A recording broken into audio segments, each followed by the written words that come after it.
በስጋ ወራታችን የምንኖርበት አገርና ምድር ስለሆነ ስለ ምድራችን ኢትዮጵያ ብንጸልይ የእግዚአብሔርን ሐሳብ ብንናገር ስለ ምድራችን በአንድ መንፈስ በአንድ ልብ በአንድ ሐሳብ እንደ ክርስቶስ ሰራዊት እንደ ቤተ ክርስቲያን በልባችን ሳንከፋፈል በሐሳብ ሳንከፋፈል በምድራችን ላይ ባለው ፖለቲካ ምክንያት ሳንከፋፈል በአንድ ልብ በአንድ ሐሳብ ብንጸልይ መልካም ነው ላለው። ሌላው ልነግራችሁ የምፈልገው ነገር የእግዚአብሔር መንፈስ በኢትዮጵያ ምድር ላይ ስላሉ ሊደሮች ወይም ስለ ቤተ ክርስቲያን መሪዎች መንፈስ ቅዱስ የነገረኝ ነገር አለ። እግዚአብሔር እንዲህ ብሎኛል፣ እኔ ከነገድ ከቋንቋ ከወግ ከስርዓት በልጄ በክርስቶስ ኢየሱስ ደም ዋጅቻችኋለሁ። እናንተ ከእንግዲህ የራሳችሁ አይደላችሁም፣ እናንተ የኔ ናችሁ። ስለዚህ በዚህ ምድር ላይ ስትኖሩ የኔን ወክላችሁ ነው መመላለስ ያለባችሁ። የእናንተ እድል ፈንታ እኔ ነኝ። ለእናንተ ያዘጋጀሁት አዲስ ምድር፣ አዲስ ሰማይ፣ አዲስ ህይወት፣ አዲስ የኑሮ ስርዓት ያለበት መንግስትና ገዢ አዘጋጅቼላችኋለሁ። መንግስታችሁ የእግዚአብሔር መንግስት ነው። አገራችሁ አዲስቷ ኢየሩሳሌም ናት።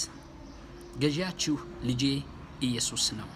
ስለዚህ በዚህ እውነት ላይ ልትቆሙ ልትበረቱ ይገባችኋል። ከተለያየ አመለካከታችሁና አስተሳሰባችሁ ኢትዮጵያ ምድር የኔ በማለት በግላዊ አስተሳሰብ እንዳንሄድ እግዚአብሔር ከአንዳንድ አስተሳሰብ ንስሐ እንድንገባ ይፈልጋል። ስለዚህ መሪዎች ስሙኝ፣ ንስሐ ግቡ።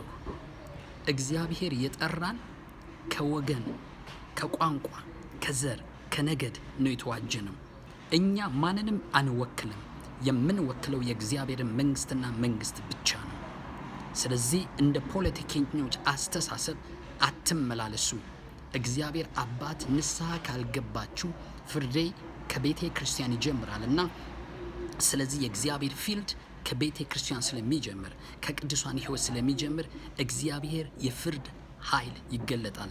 ስለዚህ አንዳንዶቻችንን ልናጣችሁ እንችላለን። ስለዚህ ልትጠነቀቁ ይገባል። ወደ እግዚአብሔር ሐሳብ መጽሐፍ ቅዱሳዊ ወደ ሆነው ሚስጥር አካሄድ ልንመለስ ይገባል። ስለዚህ ንስሐ ግቡ። እግዚአብሔር ካላላችሁ ሐሳብ ውጡ። እናንተ የክርስቶስ ናችሁ፣ የዚህ ዓለም አይደላችሁ። ይህ ብቻ አይደለም፣ እግዚአብሔር በሞደርን ባቢሎን ውስጥ ብዙዎቹ ሰምጠዋል። ስለዚህ ከሞደርን ባቢሎን እንድትወጡ የጌታ መንፈስ ነግሮኛል። ስለዚህ ከሞደርን ባቢሎን ተጽዕኖ ከሞደርን ባቢሎን አመራር ስርዓት ውጡ ይላል ጌታ። ስለዚህ ወደ እግዚአብሔር እንመለስ። እግዚአብሔር ደግሞ መንገዳችንን ያቀናልናል። እንደ ቤተ ክርስቲያን መሪዎች መለያየትን መከፋፈልን አትፍጠሩ። እግዚአብሔር የማንም አይደለም። እግዚአብሔር በክርስቶስ ኢየሱስ ለሆኑ ሰዎች ነው። ሁላችንም አንድ የሆነው በኢየሱስ ብቻ ነው። ኢየሱስ መሪያችን ነው፣ ጌታችን ነው፣ ንጉሳችን ነው፣ አምላካችን ነው፣ ገዣችን ነው። ጌታ ኢየሱስ ደግሞ ይመጣል። ስለዚህ በመጣ ጊዜ ከሱ ወገን ሳንሆን እንዳንገኝ እባካችሁ ወደ እግዚአብሔር ሐሳብ ተመለሱ። የእግዚአብሔርን ሐሳብ አድርጉ። የመለያየትን ሐሳብ አታድርጉ። እግዚአብሔር ከግለኝነት የራስን ጥቅም ከመፈለግ ተውጡ ይላችኋል። ስለዚህ ለራሳችሁ ጥቅም አታገልግሉ ይላል የጌታ መንፈስ። ስለዚህ ተለዩ፣ እግዚአብሔር ባላችሁ መንገድ ላይ ቁሙ።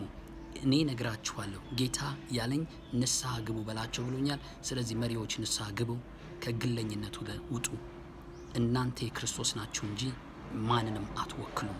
ስለዚህ በምድር ላይ እንደ ስደተኛ የሚመጣ መንግስት እንዳለን፣ የሚመጣ ገዢ እንዳለን፣ የሚመጣ አስተዳደር እንዳለን እያመናችሁ ተመላለሱ ብሏል የጌታ መንፈስ። ስለዚህ በዚህ ነገር ላይ እንድትቆሙ ጌታ ይነግረናል። ስለዚህ እንመለስ፣ እግዚአብሔርን መንገዳችንን ያቀናል። አባት ሆይ ስለምትረዳን ጸጋን ስለምታበዛልን እናመሰግንሃለን። ሁሉ የሆነው ካንተ ዘንድ ባንተ ነውና ተመስገን። እኔንም ረድተኝ እንድናገር ስለረዳኸኝ ስሜ የተባረከ ይሁን። በጌታችን በኢየሱስ ክርስቶስ ስም አሜን።